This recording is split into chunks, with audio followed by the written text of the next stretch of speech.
तर हॅलो मित्रांनो, मी आशिक आणि आज मला जायचं होतं कुठं, गेस करा बरं मी कुठं जात असेन? बरं मी तुम्हाला सांगतो. तर आज मला जायचं होतं हरतपरीची भाजी तोडायला. म्हणून घरून गाडी पकडलो आणि पटकन निघालो आणि थांबलो कुठं? गावच्या नाल्याजवळ. नाल्याजवळ थांबलो आणि जंगलामध्ये एंटर केलं. तर बघू शकता तुम्ही जंगलामध्ये एंटर केल्याबरोबर आमच्या गावचा जंगल कसा आहे. तर तेवढ्यातच नाही का मित्रांनो, माझ्या हाताला बरपली काठी. तर मी मनातल्या मनात म्हणलं, जिंदगीचे यायला लागलेच आहेत आधीच, तर मग हे काठी काय चीज आहे. मग थोडंशी हरतभरीची भाजी तोडलं. बघू शकता मित्रांनो, मी आता दुसऱ्या साईडला आलो. या जंगलाची एक गोष्ट सांगू का मित्रांनो तुम्हाला? या जंगलामध्ये आहे वाघ.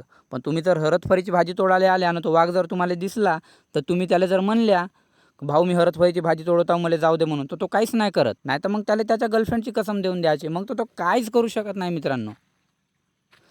तर बघू शकता इकडे किती हरतभरीचे झाड आहेत. तर फायनली माझी भाजी तोडून झालेली आहे.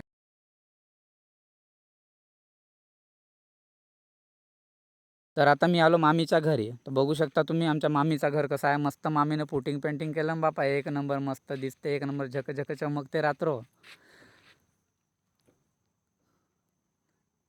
तर मामीले म्हणलं तुम्ही भाजी बनवून टाका ना, माझं जेवण सांगून द्या म्हणलं. तर आता तुम्ही कमेंटमध्ये सांगा मित्रांनो, तुम्हाला हरतभरीची भाजी आवडते का?